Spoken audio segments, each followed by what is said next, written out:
Kasihan kasihan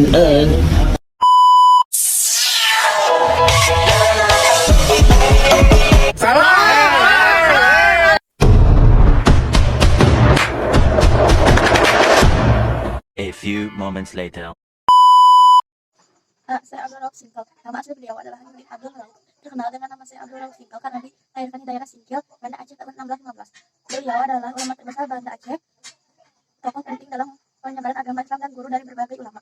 Dan penyebaran ajaran Hayatariyah yaitu sebuah aliran tasawuf yang bertujuan untuk membangkitkan kesadaran akan kehadiran Allah Subhanahu wa taala dalam hati manusia dengan mengamalkan berbagai macam zikir. Perjalanan menuntut ilmu dari Syekh Abdul Rauf Singkil yang paling terkenal adalah kesesungguhannya menjunjung pusat-pusat pendidikan sepanjang jalur perjalanan haji antara Yaman dan Mekah. Beliau kemudian bermukim di Makkah dan Madinah untuk menuntut berbagai macam ilmu antara lain seperti tafsir, Al-Quran, hadis, fikih, dan tasawuf. Ketukuhan Syekh Abdul Rauf Singkil dengan ajaran Sayyatarian yang dikembangkan mendapat pengakuan dari pemerintah atau kerajaan Aceh. Pada masa Kesultanan Safiyatuddin Tajul Alam, beliau diangkat menjadi mufti, pemberi fatwa, dan ajaran Sayyatariah menjadi ajaran resmi kerajaan. Ajaran ini dari ajaran Sayyatariah adalah satu-satunya wujud yang hakiki adalah Allah Subhanahu wa taala. Sedangkan makhluk ciptaan adalah bayangan dari wujud hakiki. Walaupun wujud hakiki atau Allah berbeda dengan wujud bayangan atau alam, terdapat keserupaan antara kedua wujud ini. Tuhan melakukan penampakan diri dalam bentuk alam. Secara tidak langsung, sifat Tuhan tampak pada manusia dan secara relatif paling sempurna pada insan kamil. B. Syekh Muhammad Arsyad Al-Bazali. Syekh Muhammad Arsyad Al-Bazali lahir di Martapura, Kalimantan pada tanggal 15 September 1922 Hijriah 19 atau 19 Maret 1710 Masehi. Seorang ulama besar dan sangat berpengaruh dalam perkembangan Islam di Kalimantan. Ia tokoh yang gigih dalam mempertahankan aliran Ahlus Sunnah wal Jamaah bermazhab Syari. Beliau penasihat atau mufti Kesultanan Banjar dan penulis yang produktif.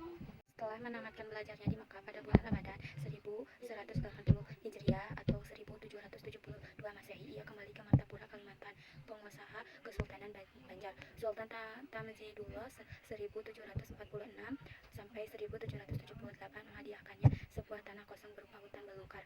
Di tanah tersebut ia membangun tempat tinggalnya, pesantren yang lengkap dengan masjid, berpustaka, rumah-rumah pemondokan, dan ruang-ruang pengajian. Di tempat itulah ia membina para kader dai dan ulama dari berbagai pelosok daerah.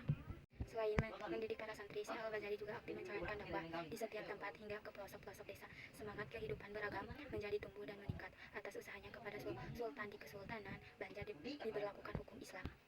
Syekh Al-Bazali aktif menulis sampai masa tuanya. Di antara karya-karyanya adalah kitab Sabil Al-Muhtadin, Jalan bagi orang yang mendapat petunjuk, kitab An-Nikah, kitab Nikah, kitab Al-Faraid, kitab tentang tata cara pembagian waris, dan lain-lain. Setelah lama mengajar ia di India, ia memilih Aceh sebagai tempat menetap. Syekh Nurdin Ar-Raniri tiba di Aceh pada tanggal 31 Mei 1637 atau 6 Muharram 1047 Hijriah. Kedatangannya ke Aceh kemungkinan besar disebabkan pada saat itu Aceh menjadi tempat studi ilmu-ilmu Islam di Asia Tenggara yang menggantikan Malaka yang telah jatuh ke tangan Portugis. Syekh Nurdin Ar-Ranir dikenal sebagai ulama yang produktif menghasilkan karya-karya besar dan ilmu-ilmu agama Islam. Ia banyak menulis kitab dalam masalah fikih, hadis, tafsir, tauhid, sejarah, mistik, dan falsafat. Sebagai ahli fikih, karyanya yang paling terkenal adalah Asyirat Al-Mustaqim, jalan yang lurus. Makasyari Al-Batani. Nama asli adalah Muhammad Yusuf. Beliau terkenal dengan gelar Asyah Al-Hajj Yusuf Abu Hasyain Hidayatullah Taj Al-Waladi Al-Mukasyari Al-Bantani. Syekh Yusuf lahir pada tanggal 3 Juli 1629 di Moloe, Goa, Sulawesi Selatan. Semasa hidupnya di Sulawesi Selatan, ia berjasa menyebarkan agama Islam di daerah tersebut.